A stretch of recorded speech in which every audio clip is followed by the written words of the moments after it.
এই বাংলাদেশের নতুনভাবে যে চিন্তা, এই বাংলাদেশকে নতুনভাবে যে গড়া, সেই দিকটাকে আমরা সবচেয়ে বেশি প্রাধান্য দিই।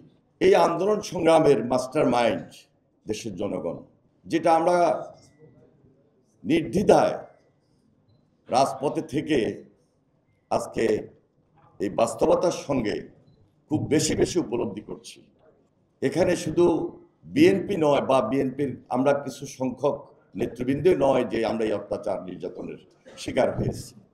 17 বছর এই আন্দোলন সংগ্রাম করতে গিয়ে দেশের মানুষ, সাধারণ মানুষ, নেতাকর্মী সবাই নির্যাতিত বলেই জুলাই গণ অভ্যুত্থানে সেদিন এদেশের ছাত্র জনতা একসঙ্গে নেতৃত্ব দিয়েছিল। যারা শহীদ হয়েছেন, গুম খুনের শিকার হয়েছেন, আমি তাদের আত্মার মাগফিরাত কামনা করছি। আর এই ইতিহাসকে ধারণ করেই ভবিষ্যতে আমরা যেন তারেক রহমানের নেতৃত্বে, আপসের দেশনেত্রী বেগম খালেদা জিয়ার নেতৃত্বে এই বাংলাদেশের নতুনভাবে যে চিন্তা, এই বাংলাদেশকে নতুনভাবে যে গড়া, সেই দিকটাকে আমরা সবচেয়ে বেশি প্রাধান্য দিই। এবং তা করতে হলে বাংলাদেশে ফ্যাসিবাদ বিরোধী যে ঐক্য, এই ঐক্যটাকে সবচেয়ে বেশি সুদৃঢ় করতে হবে। একটু আগে মনে হয় মুন্না বক্তব্য রেখেছেন, হয়তোবা আমাদের 2-4 জনের নাম বলেছে।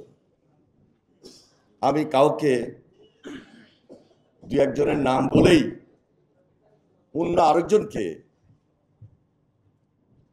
এই আন্দোলনে ছিল না এই কথা বলার কোনো সুযোগ নাই। আমরা সবাই নির্যাতিত ছিলাম, সবাই অত্যাচারিত ছিলাম, এবং এই আন্দোলন সংগ্রাম করতে গিয়ে যিনি সবচেয়ে বেশি আপসের নেতৃত্বের ভূমিকা অবতীর্ণ হয়ে আমাদেরকে নেতৃত্ব দিয়েছিলেন দেশনেত্রী বেগম খালেদা জিয়া, তিনিও এই অত্যাচার নির্যাতন থেকে বাদ পড়েন নাই। বিশেষ করে 2018-তে 18 নির্বাচনের পর ভারপ্রাপ্ত চেয়ারম্যান জনাব তারেক রহমান সরাসরি যার গাইডেন্স এই দেশবাসীকে একত্র করার মধ্য দিয়ে সর্বশেষ এই জুলাই আন্দোলনে শেখ হাসিনা পালিয়ে যেতে বাধ্য হয়েছে। আমি তারেক রহমানের প্রতিও কৃতজ্ঞতা প্রকাশ করছি এবং দেশনেত্রী বেগম খালেদা জিয়ার দীর্ঘায়ু কামনা করে আজকে 24-এর গণ অভ্যুত্থানে বিএনপি এই বইটি প্রকাশ করেছেন।